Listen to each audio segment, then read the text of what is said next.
Israel mantém Lula como persona non grata no país e avalia próximos movimentos do governo brasileiro. E você vai ver também.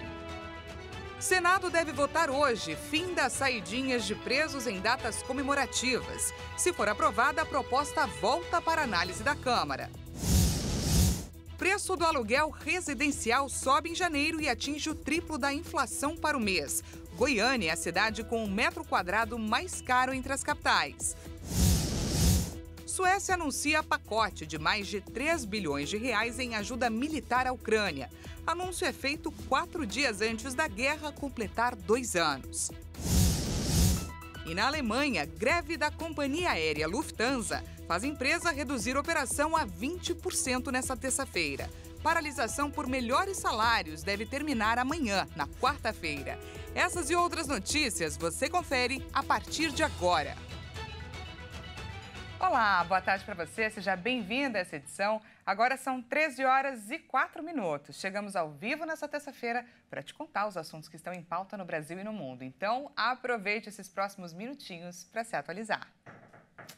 O presidente Lula se reúne com ministros e líderes do governo para debater prioridades no Congresso. O projeto que trata da desoneração da folha de pagamento e vetos presidenciais estão entre os temas pautados. Vamos ver.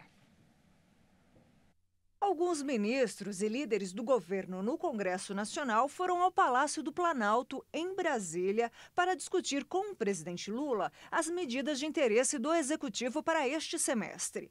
Entre os temas tratados estão o projeto de lei que trata da desoneração da folha de pagamento e vetos presidenciais, como o bloqueio das emendas de comissão. O ministro das Relações Institucionais, Alexandre Padilha, fez uma espécie de inventário dos projetos prioritários do governo e apresentou o documento durante a reunião. O ministro da Fazenda, Fernando Haddad, disse que é preciso avançar no ciclo fiscal. Para ele, o ambiente está muito mais favorável para a discussão do assunto. Haddad acredita que o assunto pode ser tratado no próximo mês e até finalizar as negociações. O governo deve enviar a reoneração da folha via projeto de lei e não mais por medida provisória. Para que esse acordo seja validado, é necessário o aval do presidente da Câmara dos Deputados, Arthur Lira. Outros aspectos permanecem válidos, incluindo incentivos ao setor de eventos e desoneração para municípios. Não há ainda data para o envio da matéria. Além da desoneração, os vetos presidenciais também estão na pauta da reunião. Lula vetou 5 bilhões e 600 milhões de reais em emendas de comissão na lei orçamentária anual. Ainda assim, esse tipo de investimento ainda vai direcionar 11 bilhões de reais. E ainda falando sobre o que está em jogo em Brasília, o Senado Federal deve analisar nessa tarde o fim das saidinhas de presos em datas comemorativas. O texto já passou na Câmara, mas foi alterado para manter permissão atual para saída temporária para estudos e também para trabalho externo. O projeto, que já passou pela aprovação da Comissão de Segurança Pública do Senado, conta com o apoio do presidente da Casa, Rodrigo Pacheco. Se for aprovado em plenário, a proposta ainda vai ter de ser analisada novamente pela Câmara, que votou o projeto em 2022. A legislação atual permite que juízes autorizem as saidinhas a detentos do regime semiaberto para visitas à família, cursos profissionalizantes de ensino médio e superior e atividades de retorno do convívio social. O projeto, aprovado na Câmara, mantinha somente a autorização de saída temporária para estudos e trabalho externo ao sistema prisional. Atualmente, para ter o benefício, o preso precisa atender algumas exigências, como ter comportamento adequado e cumprido no mínimo um sexto da pena. Em 2023, a saidinha de Natal beneficiou 52 mil presos. Destes, 49 mil retornaram e 2.600 não. O argumento é que esses benefícios têm colocado a população em risco. Desde um ataque que levou à morte de um sargento da Polícia Militar de Minas Gerais em janeiro, cometido por um detento que não se reapresentou após o saidão de Natal, Pacheco tem sido pressionado por parlamentares para dar celeridade à proposta.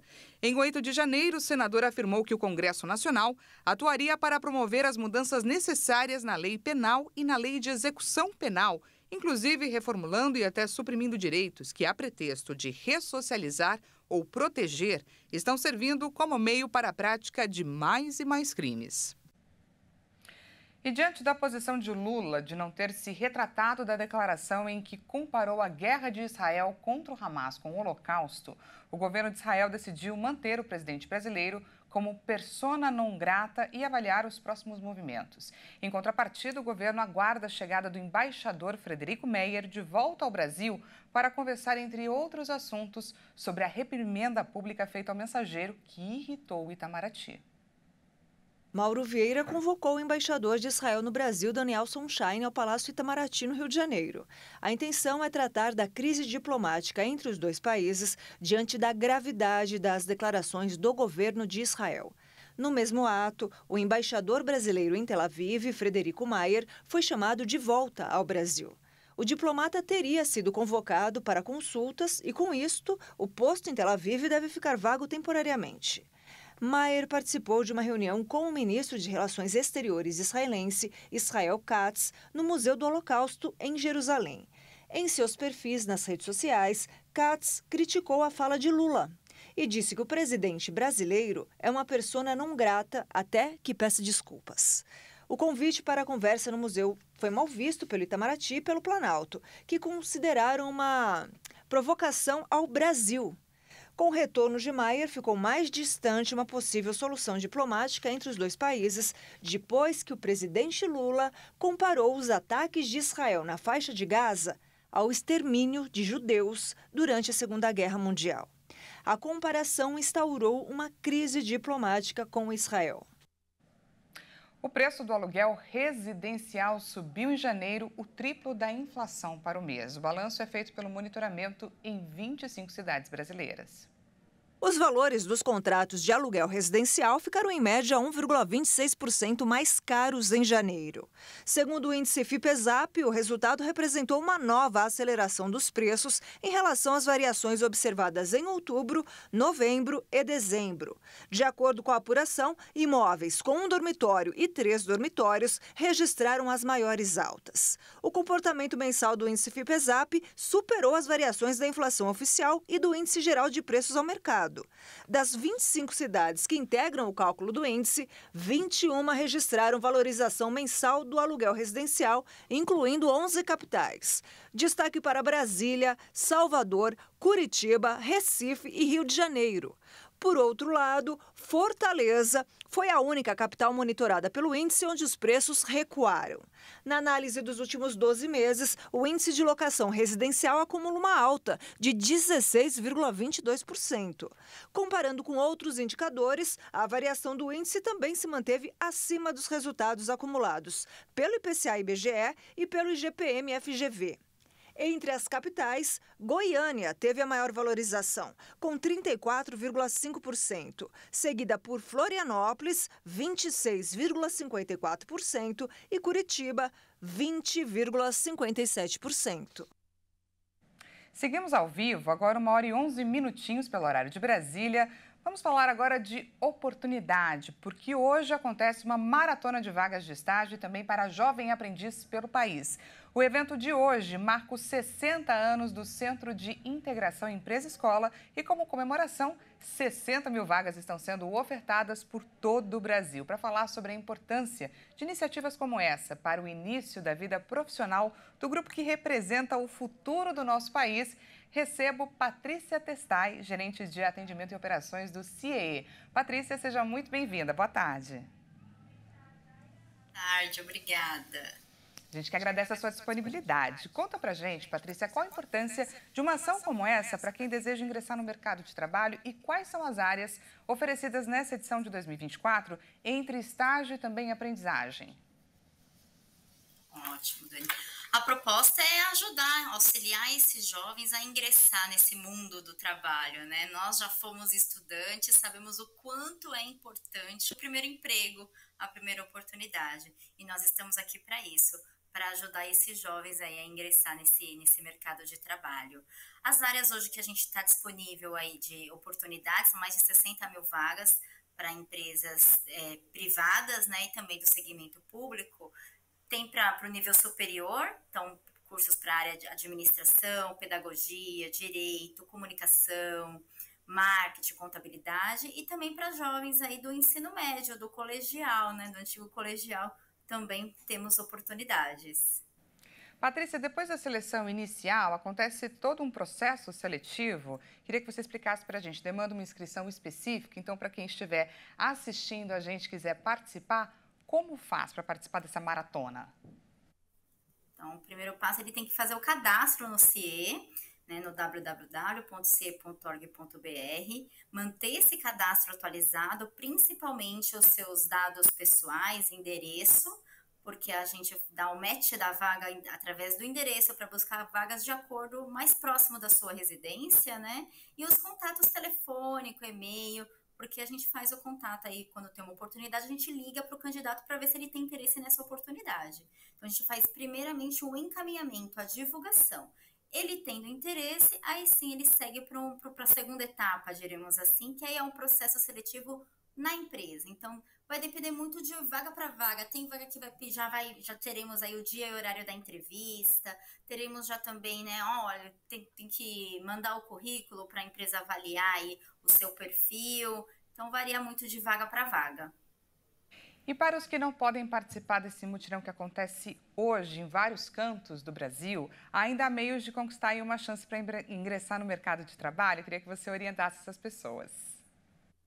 Sem dúvida. Hoje a gente está fazendo atendimento até às 15 horas para esse mutirão, né, para essa maratona de vagas, mas os nossos escritórios funcionam todos os dias presencialmente, então das 9 às 16 horas, hoje exclusivamente até às 15, por conta da maratona, mas também eles podem fazer o cadastro através do nosso site e aplicativo.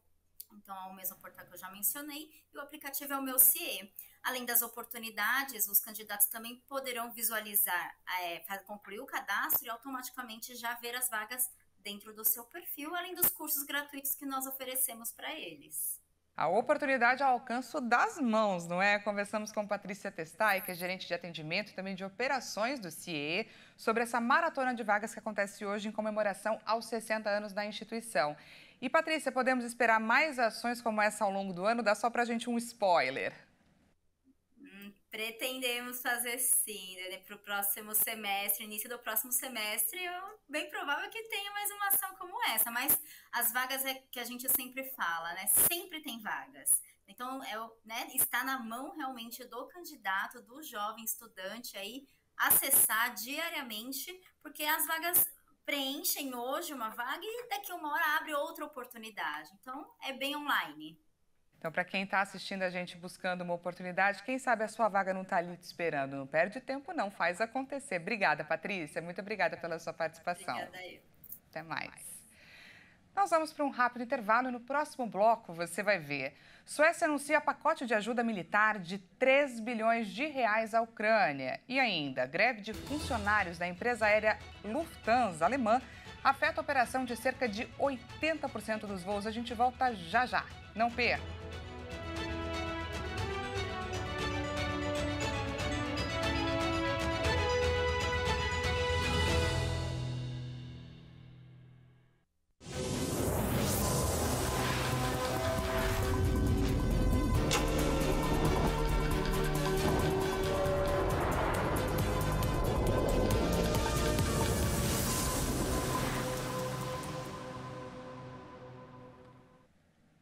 Seja bem-vindo mais uma vez. Estamos de volta e ao vivo, 1h19 pelo horário de Brasília. Voltamos com mais destaques nacionais dessa terça-feira para você.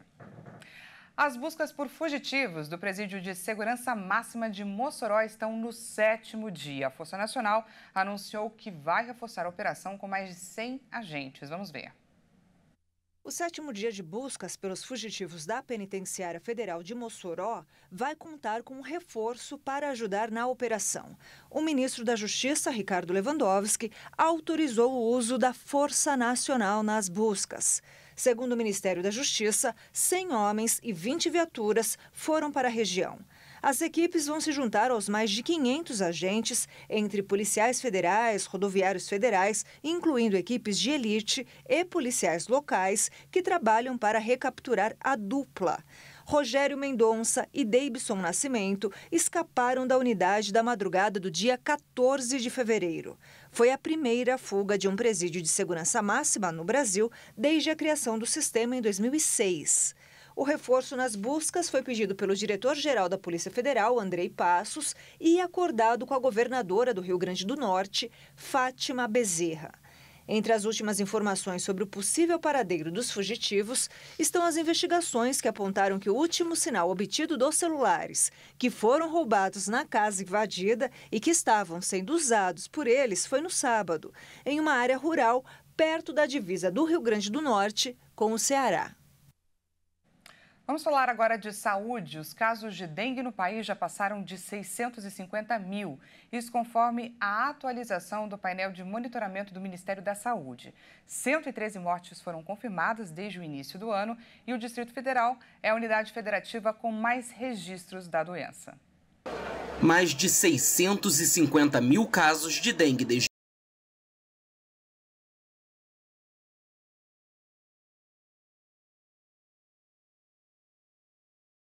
registra 113 mortes pela doença, 94 em 2024 e 438 óbitos em investigação. O maior coeficiente de incidência no Distrito Federal, com mais de 2.400 casos a cada 100 mil habitantes, seguido por Minas Gerais e Acre.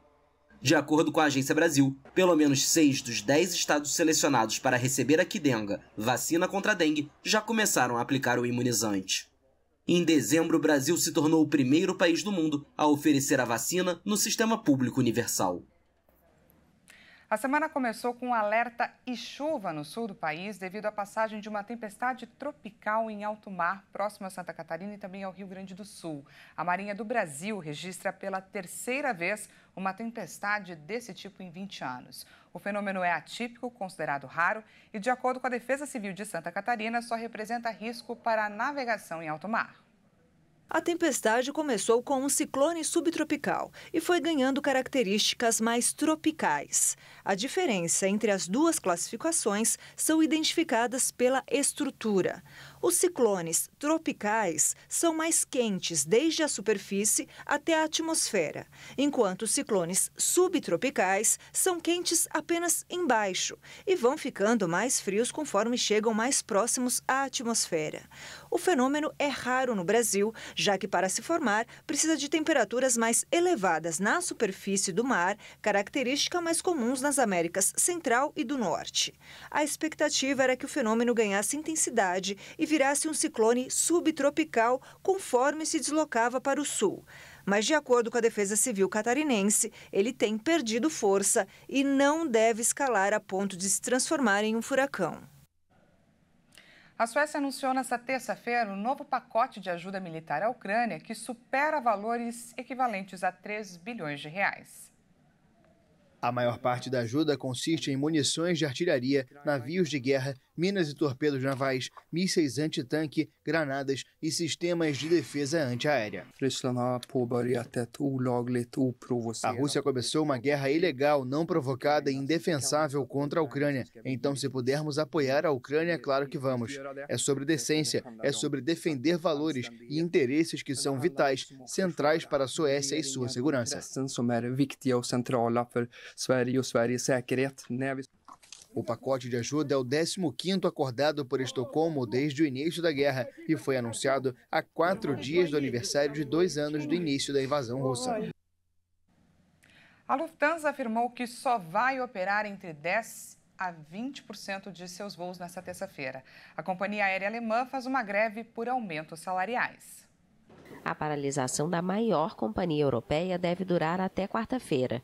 A Lufthansa indicou que 100 mil passageiros podem ser afetados pela greve nos aeroportos de várias cidades, como Frankfurt, Hamburgo, Berlim e Munique. Chegamos aqui e ficamos surpresos ao saber que não há voo para nós indo para Hamburgo e que o voo para Billund também foi cancelado, não está no painel. Estou um pouco perdido, não há nada que se preocupar. É o que é, mas está uma bagunça. O sindicato alegou que não houve avanços nas negociações sobre as condições de trabalho, com as quais defendeu a greve de 25 mil funcionários, incluindo trabalhadores da manutenção e do atendimento ao cliente.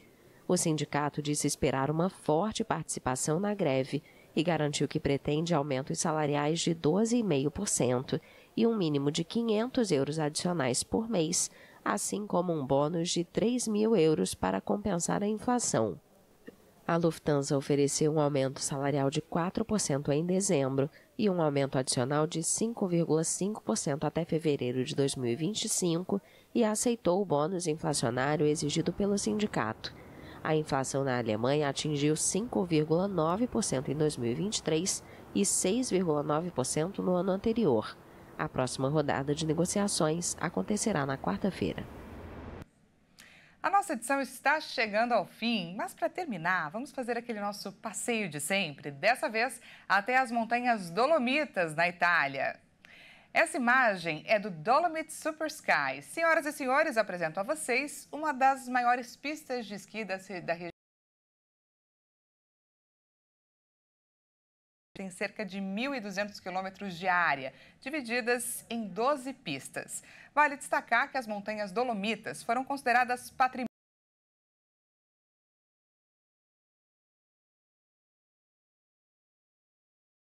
belíssimas, não é? Essa edição fica por aqui. Obrigada pela sua companhia. Daqui a pouco, Juliana Dariva volta com mais notícias para você. Nosso encontro é amanhã, 8h30 da manhã. Até mais.